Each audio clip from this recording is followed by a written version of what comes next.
It was a cloudless, blue sky day that I took off work early to go see my girlfriend Cassie for lunch. I really did enjoy the weather when it was nice, but rarely took time to enjoy it what with starting my own business. Working as a mechanic, I started my own shop last year. I did the work on top of running the place. It was a tough job, but I found enjoyment every day doing what I was meant to do. Managing a business suited me well.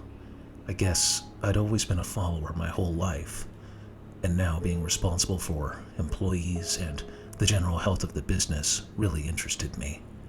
It was a challenge I accepted gladly. Plus, being your own boss was a great feeling. Taking time away was not in my normal routine.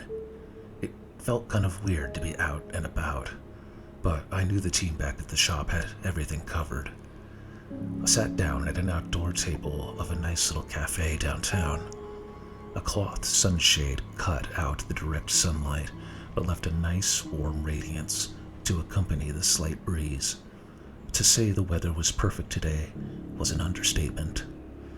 The cafe itself was located in an outdoor mall where the little shops and eateries lined a small, quiet drive from the main street.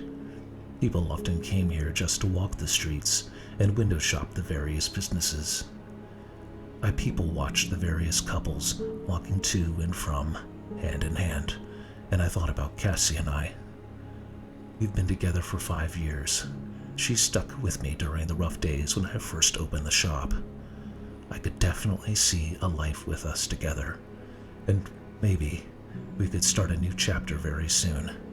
At least, that's what I hoped. Checking my watch, I glanced at the front door waiting for Cassie to arrive. It wasn't like her to be late, especially when I intentionally took time off today to have lunch. Shooing away the waiter for probably the 4th time, I finally saw her come through the front doors.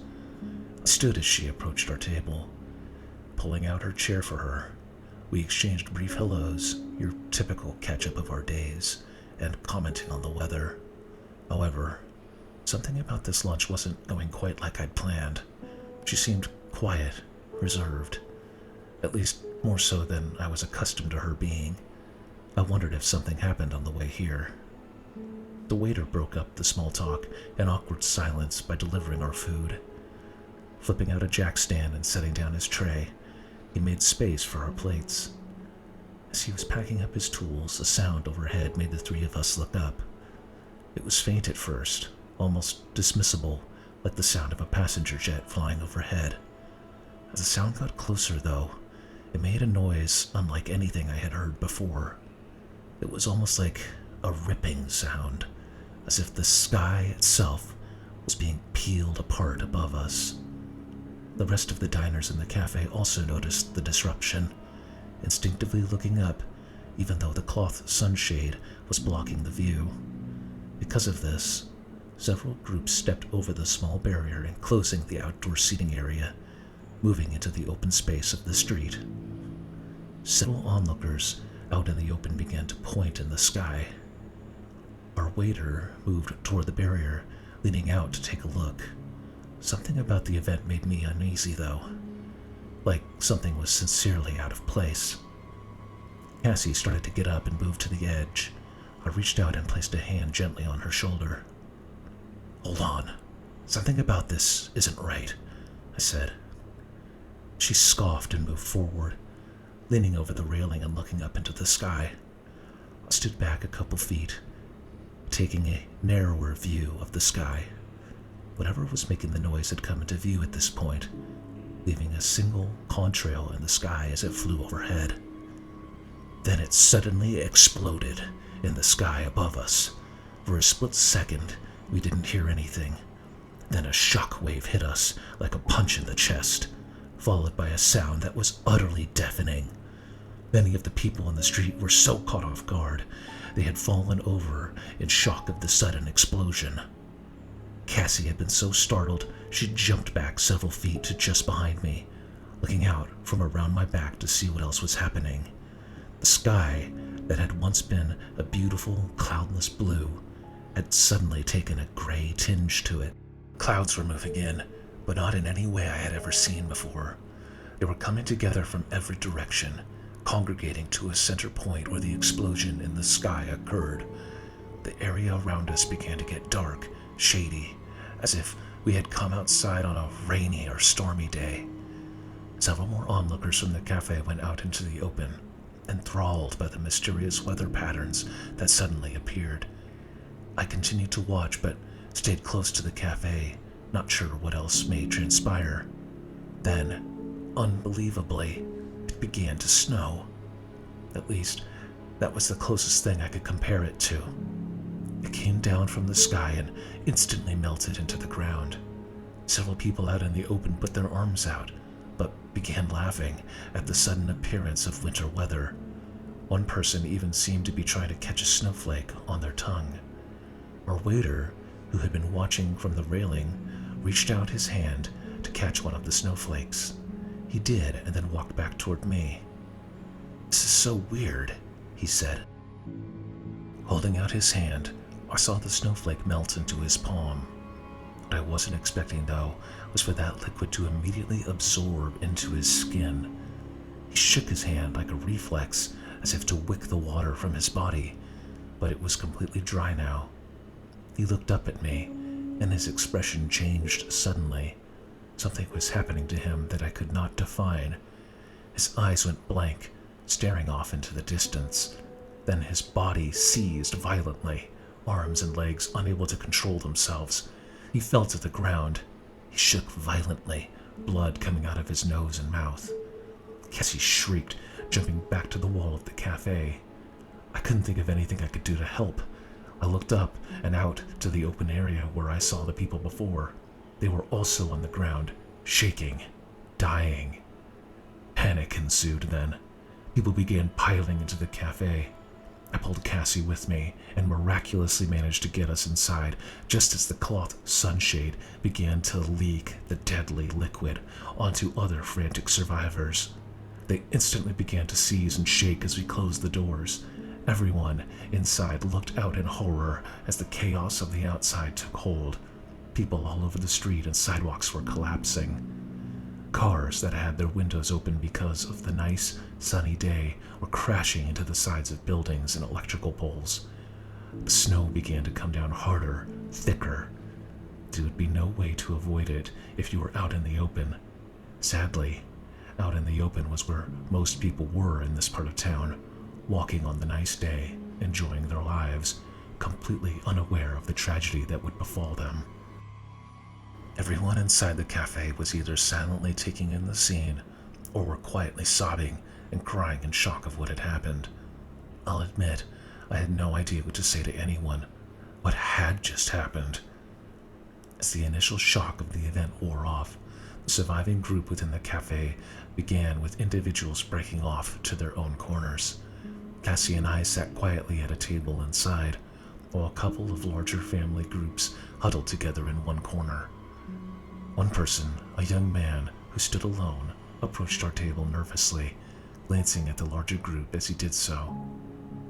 "Hey, can I sit with you guys?" he asked. "Sure thing," I said in reply. "Thanks. I'm Andrew, by the way. I was in here on my lunch break at work. I don't really know anyone in here. Felt weird standing there by myself," he said. "No worries. I'm Owen. This is Cassie." I motioned toward Cassie, and she raised a hand as if to quietly say hello. "Nice to meet you," Andrew said. "What do you think that was out there? Some kind of attack?" I thought for a moment, unsure of how to answer that. "Could be," I said. "I don't think there's any way for us to know for sure. I didn't know technology existed to do whatever I saw." Andrew looked as if he was mulling over my skepticism. "You thought at all about what to do in this situation?" "I don't really know what the best thing would be," he replied. "That group over there has been trying to make calls to the police, but something about that bomb going off is blocking our phones." He reached into his pocket and pulled out his cell phone to show us. The device seemed to work just fine, but he wasn't receiving any signal at all. I nodded in agreement. "Us too," I said. I tried to get a hold of some kind of emergency services, but there's no making a call out of here. Not like I can go outside to find a different phone either." As if on cue, someone from one of the larger groups started to speak. Hi everyone. We're all trying to make a call to the police, but can't seem to do anything. Does anyone here have a working phone? Anyone?" he said. Nobody replied. Looking defeated, but not finished speaking, he went on. "Okay, thank you. We're all trapped here, it seems, so I think we should all meet. Could all the groups come to the middle here? We can push some tables together," he finished. The various groups of people rearranged the furniture to make one large table. In total, 14 people had managed to cram into the small cafe in time to survive the blast. Sadly, many of the other diners and staff had been lost on the outside. The main person speaking was named Robert, and he began by having everyone introduce themselves. Robert claimed to have experience in survival scenarios given his time overseas, though he didn't give much detail about what that experience was specifically. He explained that the first thing that they needed to do was take inventory of everything they had available in the cafe. This included tools, food, clothing, anything that could be used by the collective for the purposes of survival. We all got to work on this immediately. It was a reasonable plan, but I thought mostly people wanted something to do besides look outside. They wanted to be busy on some sort of solution. I tended to agree with the first things we did as a group. Collecting and organizing supply galvanized the group for at least the first day we found ourselves trapped in the cafe. The blizzard seemed to continue outside as we worked. The snow never piled up, though. It always melted and sunk into whatever object it came in contact with. Robert seemed to take a leadership role, whether anyone elected him or not. He seemed to want to oversee everything anyone did at all times, trying to push forward a community for survival's sake. It was on day 2 that people started to question whether or not the strategy of holding out at the cafe and waiting for help was the best plan of action. Andrew came to me first, quietly so Robert would not hear.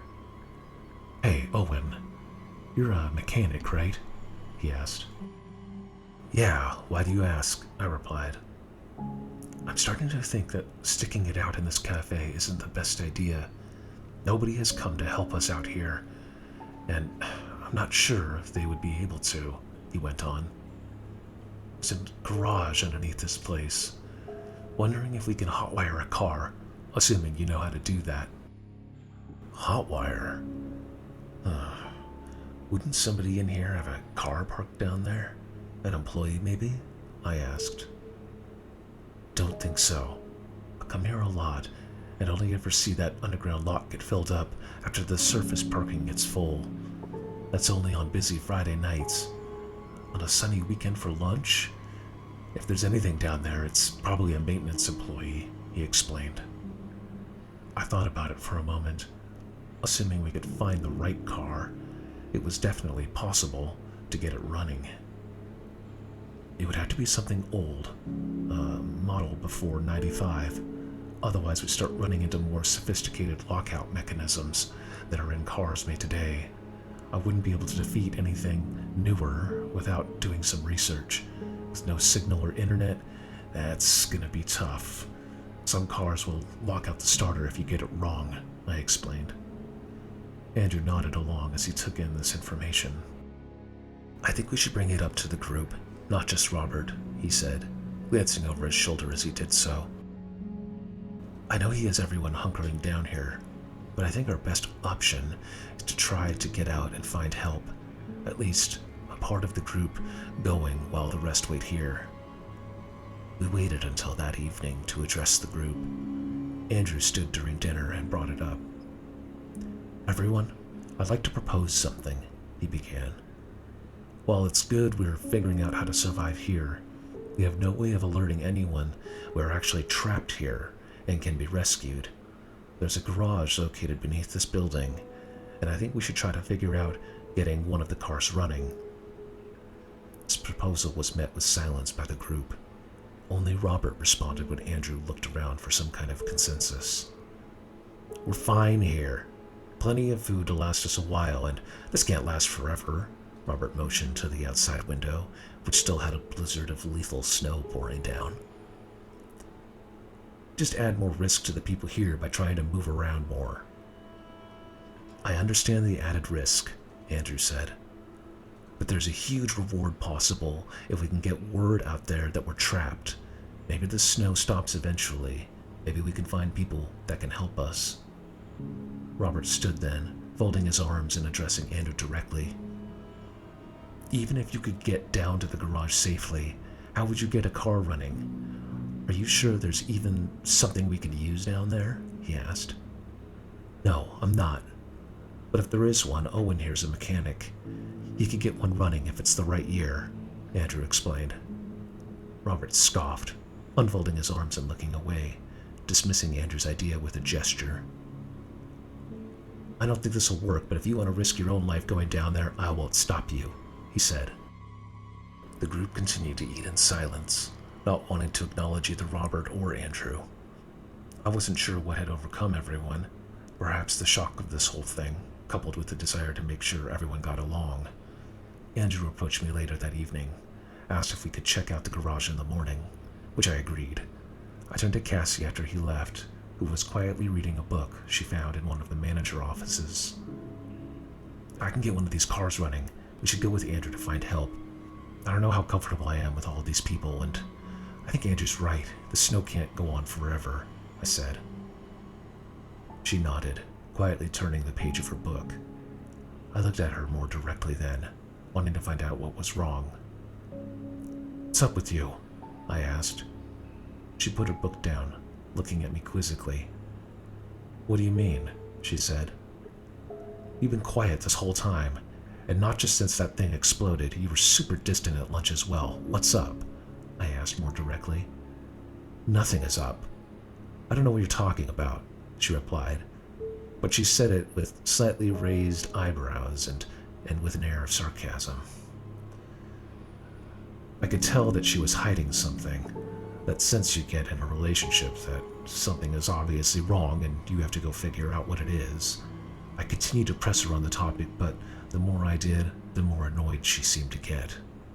Frustrated, I went to sleep, angry that we simply couldn't communicate, find a way to move past the problem, especially with what was going on. The next day, Andrew woke me quietly to head down to the garage. I don't want to make a big deal of us heading down there, if you get what I mean, he whispered quietly. I nodded, ready to go and eager to be doing something after the frustrating exchange of the previous night. We found the entrance to the stairwell leading down to the garage through the employee lounge. We gently closed the heavy metal door behind us, but the cement staircase made a booming echo that seemed to reverberate off the walls as if announcing our entrance to everyone within earshot.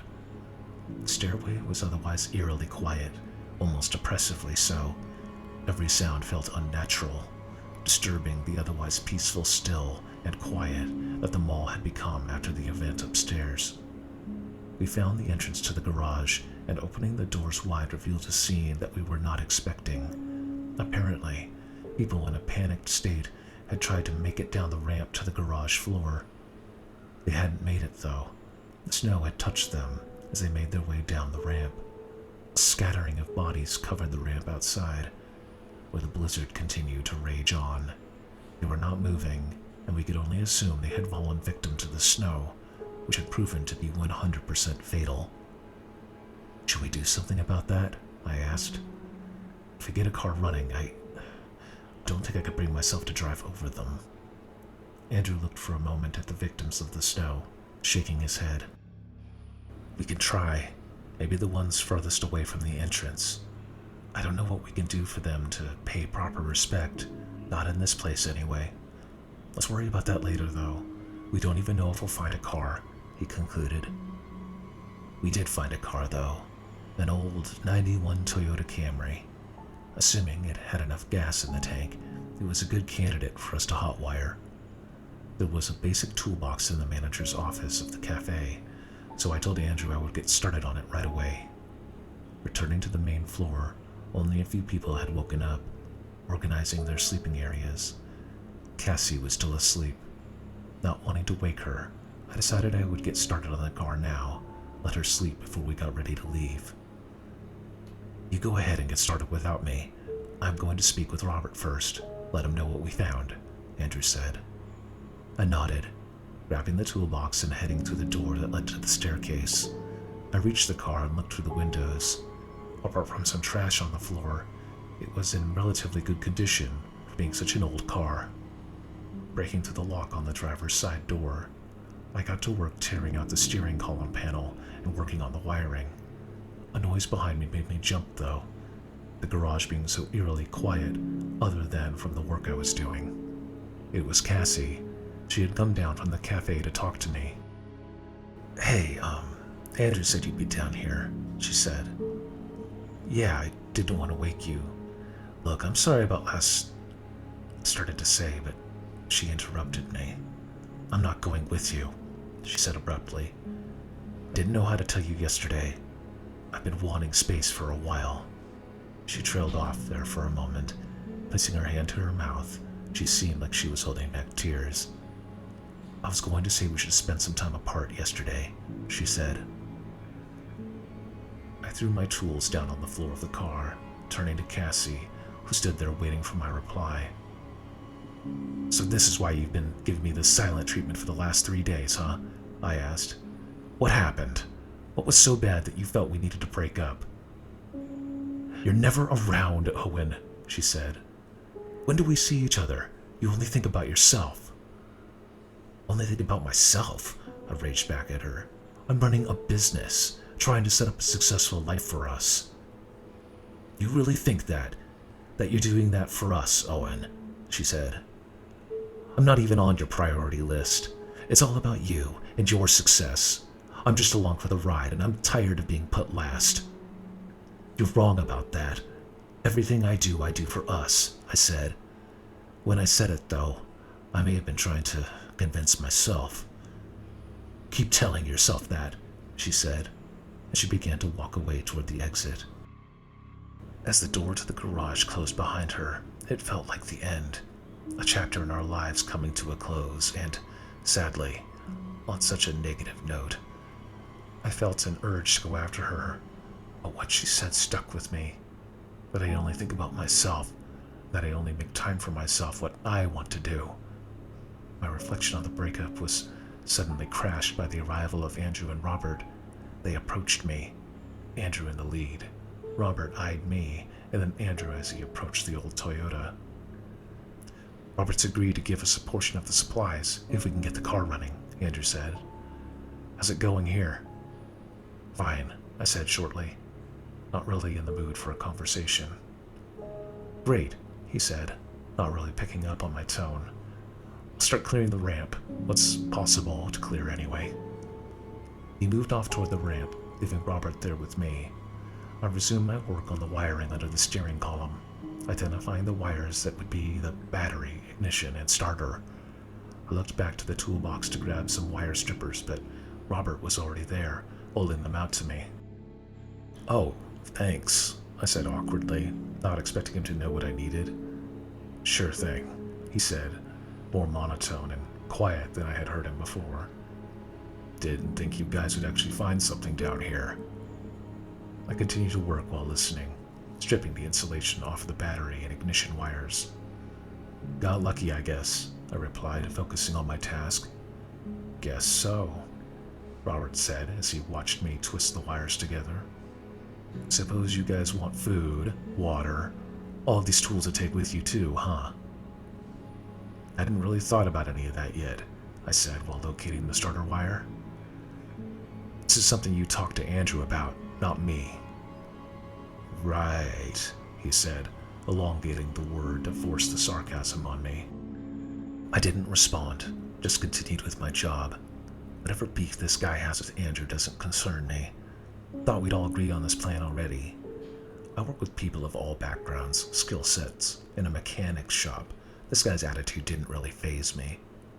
The radio in the car lit up as the wires came together. I turned on the sound and static just came through. Turning the dial, there was no available station, Everything was just empty static or dead air. Either what was blocking all of our phones was also blocking radio frequencies, or there was nobody around to speak.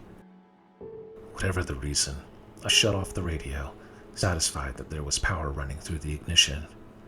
I stripped the insulation off of the starter wire and quickly struck it against the tied battery in ignition. The car roared into life.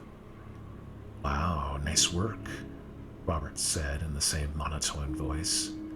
I didn't respond, moving the starter wire away from the other critical components. I broke the steering lock by strong-arming the wheel left and right while sitting in the seat. I turned to Robert. "You know, I was really hoping this wasn't going to work," he said, "so I wouldn't have to do this." From his belt, he pulled out a holstered pistol and pointed it right at me. Like a reflex, I put up my hands. Whoa, what? Why?"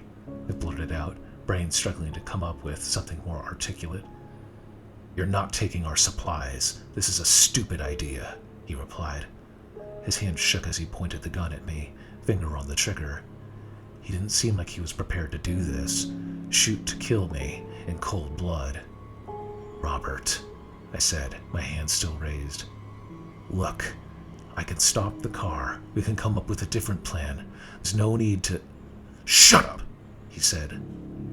I winced as he shouted at me, expecting the shot to come from the gun at any moment. Then he looked to his right, swinging the pistol in the direction he was looking. I also turned and saw Andrew charging at him. The gunshots rang out, echoing off the walls of the garage. I watched as Andrew jerked from the shots hitting him. Keeping his charge on Robert, he managed to tackle him to the ground. "Go!" he shouted to me from the ground. 2 more shots rang out into the garage as I closed the door to the car. I threw the shifter into reverse, backing out of the parking spot and away from Robert. He was moving Andrew off of him, who was no longer moving, body limp. I moved the shifter to drive, looking for the ramp to exit the parking garage. Andrew had thankfully cleared enough of the bodies to get the car through. I hit the gas, looking left at Robert. His gun was raised, and I saw the muzzle flash as the bullets hit the rear passenger door of the car. Lead hitting the body of the car, I peeled out of the garage. Snow hitting the windshield as I reached the street. I rounded the corner away from the garage entrance, more gunshots behind me, until I lost sight of the entrance. I came to a stop in the street a couple of buildings away so that I was out of sight, considering what to do. Believing that I could not go back, not without getting shot at again, I decided the best thing I could do was press on, to find help for all of the people who survived. I could only hope that they could hold out until they could be rescued. I gently pressed the gas pedal, weaving my way through the crashed cars and unfortunate victims, praying that I could find a way out of this blizzard, because there was no other way out of this for me.